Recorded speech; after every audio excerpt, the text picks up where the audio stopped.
Hi everyone, நான் doctor Sasitharan. So எல்லா தாய்மார்களுக்கும் ரொம்ப காமனாக ஒரு டவுட் இருக்குது.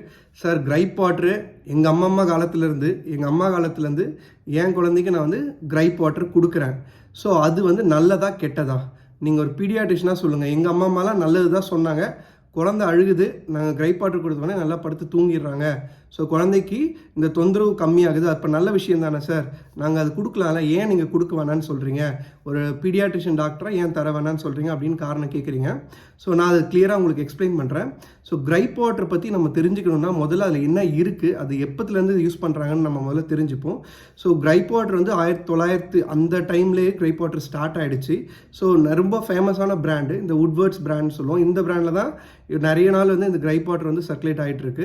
ஸோ ஃபஸ்ட்டு வந்து அதில் வந்து அல்கோஹாலிக் காம்பனண்ட், அதாவது அல்கோஹால்ன்றது தெளிவாக சொல்லணும்னா சாராயம், அந்த அல்கோஹால் காம்பனண்ட் இருந்ததுனால குழந்தைங்க வந்து அது குடிச்சதுக்கப்புறம் உடனே தூங்குறாங்க, நல்லா தூக்கம் வருது. கூட வந்து இந்த சர்க்கரை சுகர் கண்டென்ட்டும் முன்னாடி வந்து ரொம்ப அதிகமாக இருந்துச்சு.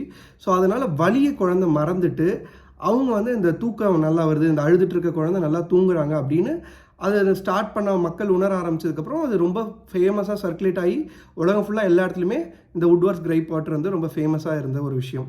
ஆனால் இப்போ எங்கள் குழந்தைங்களுக்கு வந்து அது கொடுக்கலாமா சார்? குழந்தை அழுகையே நிறுத்திடுது, நல்ல விஷயம் தானே, கொடுக்கலாமா அப்படின்னு கேட்டிங்கன்னா, ஸோ அதில் குறிப்பிட்ட